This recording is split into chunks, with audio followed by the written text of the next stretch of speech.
इस मूवी में एक लड़के को अपनी होने वाली स्टेप मॉम से प्यार हो जाता है और इन दोनों की प्यार की कश्ती क्या किनारे लग पाएगी या फिर बीच मझधार में ही कहीं डूब जाएगी, देखेंगे हम इस मूवी में। लीजा नाम की एक शादीशुदा लेडी अपने हस्बैंड और अपनी डॉटर को छोड़ के एक दूसरे आदमी के साथ फ्रांस के एक फार्म हाउस में छुट्टियां बिताने आई है। लीजा चाहती है कि वो हेनरी से अब शादी करे। हेनरी भी अपनी वाइफ को छोड़कर यहाँ पर लीजा के साथ चुपके वेकेशन एंजॉय करने आया था। इनका वेकेशन बहुत अच्छे से चल रहा था तो कबाब में हड्डी बनने के लिए वहाँ पर हेनरी का बेटा आ जाता है। 18 साल का हेनरी का ये बेटा अपने बोर्ड एग्जाम की तैयारी करने के लिए अपने डैड के फार्म हाउस पर आ गया है। लीजा ब्रेकफास्ट टेबल पर पहली बार हेनरी के बेटे डेविड से मिलती है। डेविड लीजा को नहीं जानता था। वो अपने डैड से पूछता है कि डैड ये कौन है।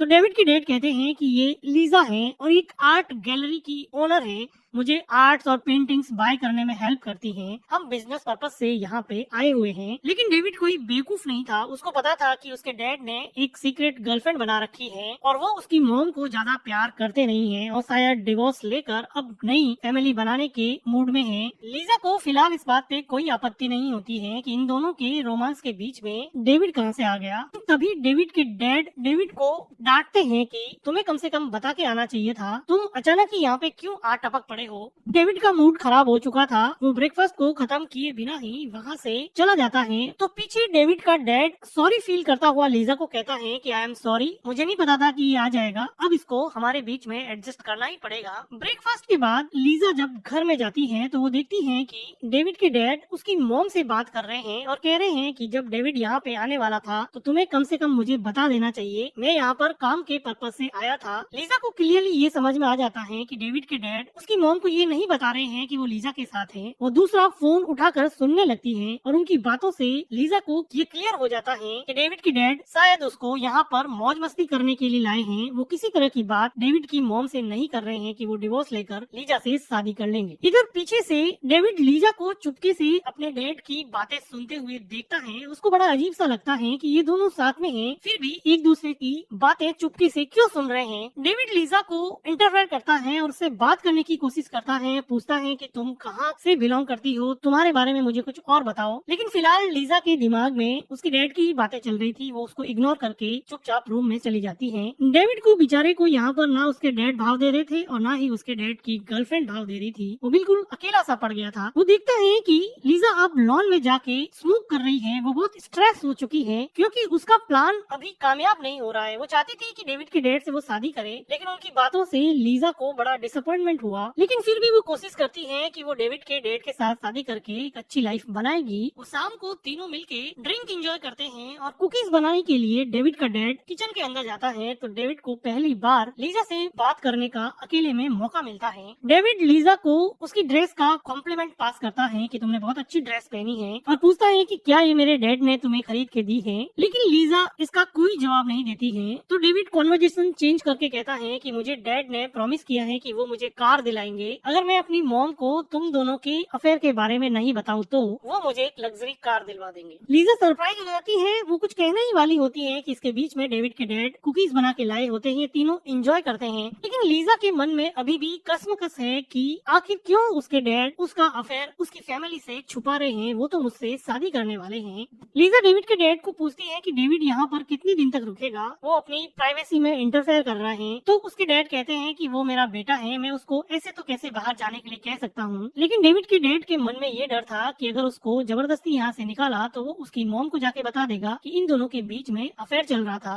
लीजा ये चाहती थी कि डेविड के डैड और वो दोनों अकेले रहकर कुछ रोमांटिक मोमेंट शेयर करें ताकि उसके डैड उसके ज्यादा क्लोज आ जाए और उनकी जल्दी से शादी हो जाए। लेकिन फिलहाल इसका चांस अभी लग नहीं रहा था। तो लीजा लेक के किनारे पे जाके एक बुक पढ़ने लग जाती है। वो देखती है कि डेविड भी वहाँ पे कुछ बुक लेके लेक के किनारे पर आ गया है। डेविड ने लीजा से 2 बार बात करने की कोशिश की लेकिन लीजा ने कोई रेस्पॉन्स नहीं दिया था। तो डेविड अब यहाँ पर कोई भी पहल नहीं करना चाहता था और वो चुपचाप अपनी एक खास हॉबी पेंटिंग में लग जाता है। वो चुपचाप से लीजा की एक पेंटिंग बना लेता है। लीजा को भी अब इसमें कुछ इंटरेस्ट आया तो वो उसकी आर्ट बुक लेकर उसकी पेंटिंग्स देखने लगती है। डेविड की सारी पेंटिंग जैसे एक कहानी बयां कर रही हो, उसके दिल का दर्द बयां कर रही हो। हर पिक्चर में एक अलग तरह का इमोशन छुपा हुआ था, जिसको देख के लीजा को समझ में आया कि डेविड एक अलग तरह का टैलेंटेड लड़का है। क्योंकि लीजा खुद एक आर्ट गैलरी ओन करती थी, उसको पेंटिंग की बहुत अच्छे से समझ थी और वो डेविड के टैलेंट को पेंटिंग देखते ही समझ गई कि ये लड़का पेंटिंग बनाने में एक्सट्रीमली टैलेंटेड है, जिसकी वजह से अब लीजा और डेविड के बीच का कॉन्वर्जेशन का बैरियर खत्म होने लगा। लीजा डेविड को एक पेंटिंग जिसमें लाइट हाउस बना हुआ था उसके बारे में पूछती है, तो डेविड कहता है कि मैं जब भी जिंदगी में अकेला होता हूँ, जब भी परेशान होता हूँ, तो मैं हमेशा समंदर के किनारे बने इस लाइट हाउस पर चला जाता हूँ, जहाँ पर मुझे बहुत शांति मिलती है।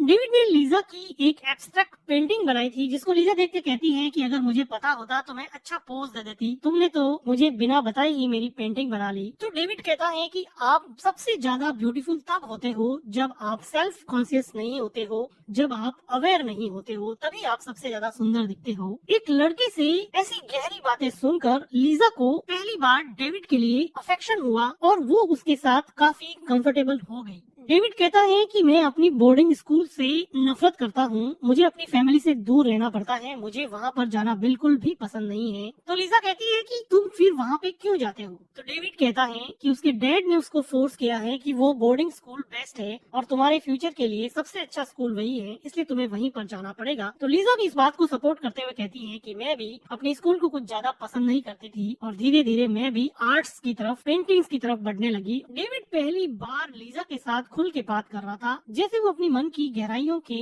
दुख को अपने शब्दों में बयां करके लीजा के सामने पेश कर रहा था। वो लीजा को कहता है कि मैं बोटिंग पे जा रहा हूँ, क्या तुम मेरे साथ चलोगी? लीजा इजीली एग्री हो जाती है, ये दोनों यहाँ पे बोटिंग कर रहे हैं। लीजा डेविड को पूछती है कि क्या तुम्हारी कोई गर्लफ्रेंड है? तो डेविड कहता है कि मेरी कोई गर्लफ्रेंड नहीं है। डेविड पूछता है कि कैसा लगता है तुम्हें मेरे डैड की सेकंड गर्लफ्रेंड या नंबर 2 गर्लफ्रेंड बनने में, कैसा लगता है? तो लीजा को गुस्सा आता है, तो वो कहती है कि तुम्हें कैसा लगता है नंबर 3 बनने में? तुम तो तुम्हारे डैड के लिए तीसरे स्थान पर आते हो, तुम्हारी मॉम और मेरे बाद में। इस बात पे डेविड का मूड ऑफ हो जाता है, तो लीजा उसको चीयर अप करने के लिए उसके साथ थोड़ी मस्ती करती है। थोड़ी मस्ती करने के बाद में अब लीजा बोट चला रही है और वापस से किनारे पर जाने की तैयारी कर रही है। इन दोनों के बीच में हुई दोस्ती की कश्ती क्या सच में किनारे लग पाएगी? क्योंकि किनारे पर खड़ा है इन दोनों के बीच में डेविड का डैड, जो अब यहाँ पे आ गया है। डेविड अपनी बुक्स उठाता है। क्लियरली डायरेक्टर ये शो करता है कि वो पहले अपनी पेंटिंग की केयर करता है और बाद में अपनी टेक्स्ट बुक, अपने स्कूल की बुक को बंद करके उठाता है, जो उसके इंटरेस्ट को शो करता है कि वो किस चीज में ज्यादा इंटरेस्टेड है। लीजा डेविड को अपनी बॉडी पर सनस्क्रीन लगाने को कहती है और हेनरी लीजा को अपनी बॉडी पे सनस्क्रीन लगाने को कहता है, जो मूवी में ये शो करता है कि कौन किसको प्यार कर रहा है। डेविड लीजा को प्यार करता था, लीजा डेविड के डैड को प्यार करती थी और डेविड का डैड शायद किसी को प्यार नहीं करता था, ना वो डेविड की मॉम को प्यार करता था और लीजा को भी अपने फिजिकल प्लेजर के लिए अपने साथ लाया था। लीजा के मन में डेविड के लिए काफी अफेक्शन पैदा हो गया था। वो रात को सोने से पहले डेविड के डैड को पूछती है कि तुम्हारा बेटा कितना टैलेंटेड है, वो इतनी ब्रिलियंट पेंटिंग बनाता है, क्या तुमने कभी उसके टैलेंट को, उसकी आर्ट को पहचाना नहीं है क्या? तो डेविड का डैड लीजा को कहता है कि आर्ट एक हॉबी हो सकती है, कोई जॉब नहीं है। तो लीजा कहती है कि इन्हीं टैलेंटेड लोगों के दिन रात काम करने की वजह से हम अपनी दुकान चला पाते हैं और हम इतने सारे पैसे बनाते हैं, कम से कम थोड़ा तो उन लोगों के लिए रेस्पेक्ट शो करो। लेकिन डेविड का डैड एक इमोशनलेस बिजनेसमैन था, वो फिर यहाँ पर लीजा के साथ बिना कुछ बात किए अपने फिजिकल प्लेजर में इन्वॉल्व हो जाता है। इस बात पे लीजा को थोड़ा अजीब लगा और वो डेविड के डैड से दूर हट जाती है। लीजा अभी प्रेगनेंसी टेस्ट कर रही है और टेस्ट के रिजल्ट से उसको पता चला कि अब वो प्रेग्नेंट हो चुकी है और अब वो हेनरी के बच्चे की माँ बनने वाली है। उसको जल्दी से जल्दी डेविड के डैड से शादी करनी पड़ेगी। लीजा अब डेविड के बेडरूम में जाती है और वहाँ मेकअप करते हुए डेविड से पूछती है कि तुम अगले 10 साल में अपने आप को कहाँ पर देखना चाहते हो? तो डेविड कहता है कि शायद मैं एक आर्ट गैलरी ओन कर सकूं या फिर कोई एक आर्ट का बहुत बड़ा पेंटर बन जाऊं, क्या तुम मुझसे मिलने आओगे क्या? डेविड पूछता है कि तुम अपने आप को अगले 10 साल में कहाँ पर देखना चाहती हो? तो लीजा कहती है कि मैं अपने आप को यहीं पर देखती हूँ, 10 साल बाद में मैं तुम्हारे डैड से शादी कर लूंगी, इसी गाँव में मेरी एक आर्ट गैलरी है, मुझे एक बच्चा हो जाएगा तो मैं हमेशा यहीं पे रहूंगी, शायद जो बच्चा होगा वो तुम्हारी शकल का होगा। इस बात पे डेविड जैसे अपसेट हो जाता है। लीजा उसको ड्रेस की जिप बंद करने करने में हेल्प करने के लिए कहती है। डेविड को पता नहीं क्या हुआ कि वो जिप बंद करते हुए कहता है कि तुम्हें पता है ना, मेरे डैड मेरी मॉम को कभी भी नहीं छोड़ेंगे और तुमसे कभी भी शादी नहीं करने वाले हैं। तो लीजा थोड़ी सी सरप्राइज होकर पूछती है कि तुम्हें ऐसा क्यों लगता है कि वो मुझसे शादी नहीं करेंगे। तो डेविड कहता है कि तुम्हें पता है कि मेरे डैड के पास कोई संपत्ति नहीं है, वो कोई भी प्रॉपर्टी ओन नहीं करते हैं। मेरी फैमिली के सारे बैंक बैलेंसेस और प्रॉपर्टी मेरी मॉम के नाम पे है। अगर मेरी मॉम और डैड का डिवोर्स हुआ तो मेरे डैड के पास कुछ नहीं बचेगा। इस बात से लीजा को शॉक लगा कि वो किसी रिच बिजनेसमैन से डेट कर रही है, लेकिन फिर भी वो डेविड की बात पर विश्वास नहीं करती है। डेविड कहता है कि मैं हर साल फार्म हाउस पे आता हूँ, हर साल उनके साथ एक नई लड़की को देखता हूँ। तुम कोई पहली नहीं हो, मैं उनको बहुत अच्छे से जानता हूँ, वो तुमसे शादी नहीं करने वाले। लेकिन लीजा फिलहाल डेविड की बातों पर विश्वास नहीं कर रही है। अब वो तीनों मिलके यहाँ पे डिनर कर रहे हैं। तो लीजा डेविड के डैड को पूछती है कि डू यू लव मी, क्या तुम मुझसे प्यार करते हो। डेविड के डैड के लिए सरप्राइजिंग था कि अचानक से ये क्वेश्चन क्यों पूछा जा रहा है। इस ऑकवर्ड कॉन्वर्जेशंस की वजह से डेविड यहाँ से जाना चाहता है, लेकिन लीजा उसको बैठने को कहती है और उसके डैड से वापस पूछती है कि डू यू लव मी। जैसे वो चाहती थी कि उसके बेटे के सामने वो एक्सेप्ट करे कि वो उससे प्यार करते हैं और उससे शादी करेंगे, लेकिन डेविड के डैड यहाँ पर लीजा को कोई भी जवाब नहीं देते हैं, जिसकी वजह से लीजा काफी डिसअपॉइंट और फ्रस्ट्रेट हो जाती है। तो अब वो रोमांटिक म्यूजिक लगा देती है और डेविड के डैड के सामने ही डेविड के साथ डांस करने लगती है। वो डेविड के डैड को जलाना चाहती थी। डेविड भी बेमन से लीजा के साथ डांस करने लगता है। लीजा और डेविड की इंटीमेसी देख के डेविड के डैड को बहुत गुस्सा आता है और वो लीजा को खींचकर अपने रूम की तरफ ले जाते हैं। डेविड को कुछ भी अजीब नहीं लगता, क्योंकि उसको पता था कि ये बात वो उसकी मॉम के साथ भी करते हैं और अपने डैड के इस बिहेवियर से वो पूरी तरह से वाकिफ था। वो देखता है कि लीजा और डेविड के डैड बेडरूम में फाइट कर रहे हैं और डेविड के डैड अब लीजा के साथ जबरदस्ती करते हैं, जो ये शो करता है कि लीजा के डैड लीजा की कोई रेस्पेक्ट नहीं करते थे। वो उसको सिर्फ फिजिकल प्लेजर के लिए इस फार्म हाउस में लेके आए थे।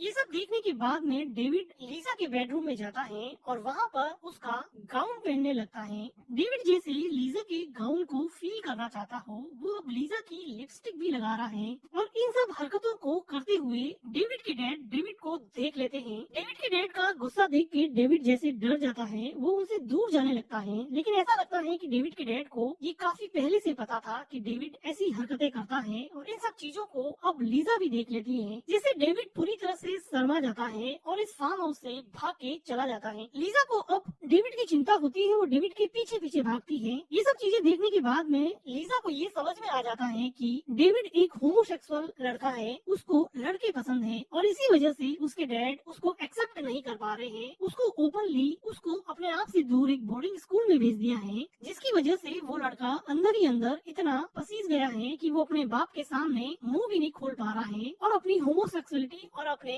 अनसपोर्टिव फैमिली इन्वायरमेंट की वजह से अब वो भागकर चला गया है। लीजा को पता था कि वो कहाँ जा सकता है, क्योंकि डेविड की पेंटिंग में लाइट हाउस का जिक्र था, जहाँ पर वो कहता था कि जब भी वो अकेला होता है तो लाइट हाउस चला जाता है। लाइट हाउस पर लीजा को डेविड मिल जाता है।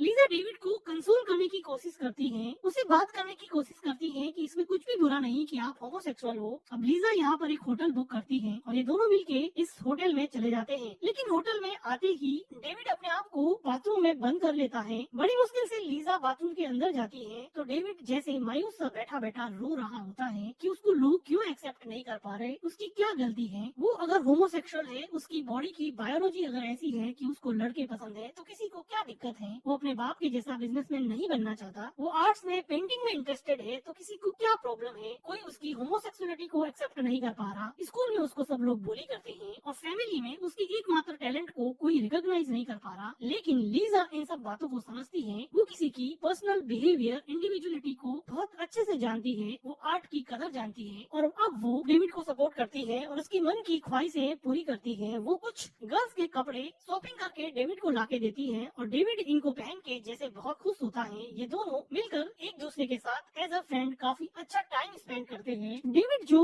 इतने दिनों से मुरझाए हुए फूल की तरह बैठा था, उसको जैसे ही लीजा रूपी प्रकाश की किरण मिली, वो एकदम से खिल उठा। उसकी जिंदगी में जैसे खुशी की बहार लौट आई। उसको वही तो चाहिए था, उसको कोई सपोर्ट करे, उसको को कोई रिकॉग्नाइज करे उसके साथ वही करे जो वो खुद करना चाहता है, उस पर थोपी हुई चीज कुछ भी ना हो।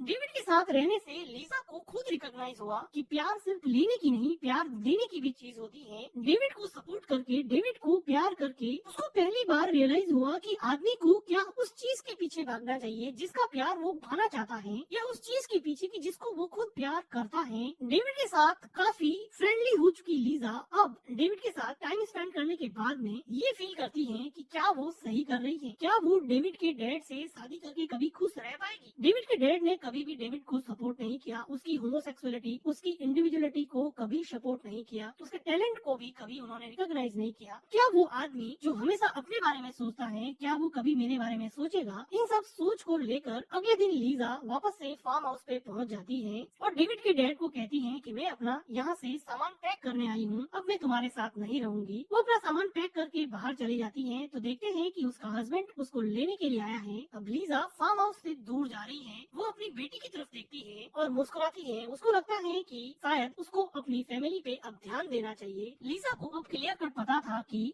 हमेशा उस आदमी से प्यार करना चाहिए जो आपसे प्यार करता है, न कि उससे जिसका आप प्यार पाना चाहते हो, क्योंकि प्यार पाने की जद्दोजहद में आप कौन सी हदें पार कर जाते हो आपको पता नहीं चलेगा। इसी बात को सोच के लीजा अब शायद अपनी फैमिली के साथ दोबारा कोशिश करेगी और डेविड को भी जिंदगी में कभी न कभी कोई न कोई पार्टनर, कोई न कोई सपोर्टिव एलिमेंट मिल ही जाएगा। वो अपनी जिंदगी की खुशी शायद अपनी पेंटिंग में, अपने टैलेंट में और किसी होमोसेक्सुअल फ्रेंड में ढूंढ ही लेगा। और इसी के साथ ही मूवी एंड हो जाती है। मूवी का एक्सप्लेनेशन अगर आपको अच्छा लगा हो तो वीडियो को लाइक कीजिएगा, हमारे चैनल को सब्सक्राइब कीजिएगा and thank you for watching.